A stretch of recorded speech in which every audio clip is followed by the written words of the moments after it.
Senator Booker, you're up. Thank you very much, Mr. Chairman. It's good to see you, and I thank you for the time that you gave me in a very hurried inaugural weekend. Yes. It was amazing that we were able to fit that in. And I want to echo some of my Senate colleagues who just said you are very informed and seem to be extraordinarily committed to this task and this goal, and I'm grateful for that.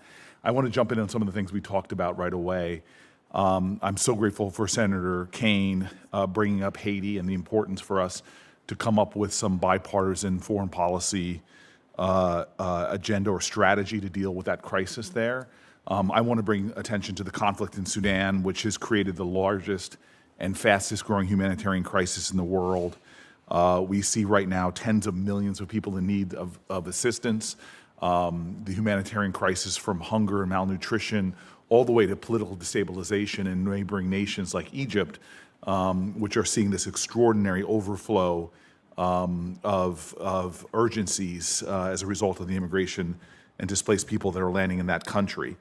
I'm deeply concerned about recent reporting from the New York Times stating that the SAF has used chemical weapons on at least 2 occasions. And I am really believing that we are lacking the kind of pressure on a lot of our allies and other nations that are involved in this conflict. And so this is a real time for, and as I talked about now, Secretary of State Rubio, about really aligning a diplomatic strategy in trying to bring about an end to this conflict, which will not be solved ultimately through the use of military conflict and needs a diplomatic solution. And so for now, in the short term, the need to protect civilians is paramount. And this is an issue where obviously, should you be confirmed, you can lead. And I think, in my opinion, one of the things that it's been lacking from is just a general prioritization. So first and foremost, will you commit to prioritizing Sudan and an end to this horrific humanitarian crisis and politically destabilizing reality we see now?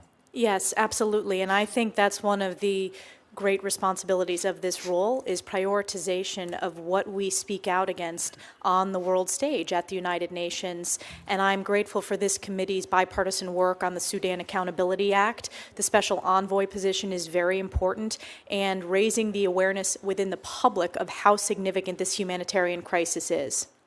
And the challenge we have is there's implicated nations in supplying arms to this conflict. I'm wondering if you have some thoughts about how you could use your position to try to bring about an end of the cooperative parties that are fueling the conflict.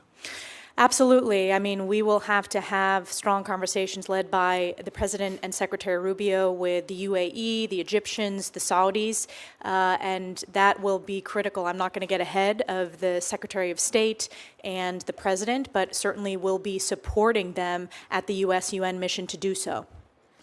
Okay, and then just the ideas of refugee assistance in the area and some of the specific, as we talked about, some of the specific UN agencies that really are the lead in providing that. And it's concerning to me, and I know I heard Senator Coons point this out, this idea of pausing some of this aid at this time for 3 months could have sort of a cataclysmic impact, not just on the humanitarian crisis, but also on the stability of some of our allies in that region. Specifically from the Chad-Sudan border to Egypt as well. Some of the life-saving work done by UNHCR, the World Food Program, and more. And I'm just wondering if you could share with the committee some of your thoughts about how to navigate the urgent importance of these UN agencies and their ongoing work. I think, again, World Food Program is a very successful program. It's results-focused. Its significant voluntary funding piece is a testament to that and the significant bipartisan support, and it is beneficial to America from a national security perspective, but also from an agricultural perspective, from an agribusiness manufacturing perspective as well, an American workforce perspective. So I think we need to look at all of our programs, do an assessment of, do they answer the questions of, does it make America stronger, safer, more prosperous? That should be our guiding light, and America First, peace through strength. And I am very committed to ensuring that all the UN programs that we do that assessment, and where America leads, I think we're going to come out in top in terms of the efficacy. And I'll just say in conclusion, because my time is up, the challenge we often have is we're reactive to crises that if investments were made early on in the stability of nations, we could have done much better. And in many ways, with this global power contest between us and the Chinese, we allow them to get advantages from our lack of even engagement or focus. The continent of Africa is the future in terms of humanity. 1 out of every 4 people on the planet Earth will be from the African continent by 2050. It seems that the Russians and the Chinese understand that because they're playing large and significant, and I would say a profoundly disrupting force there.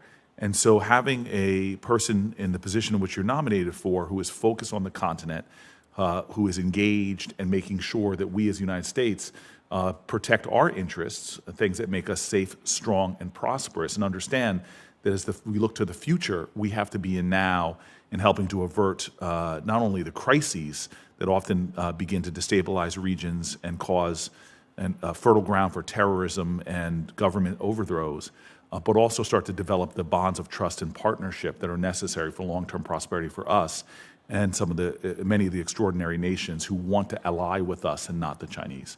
Mr. Chairman, thank you. Thank you, Senator.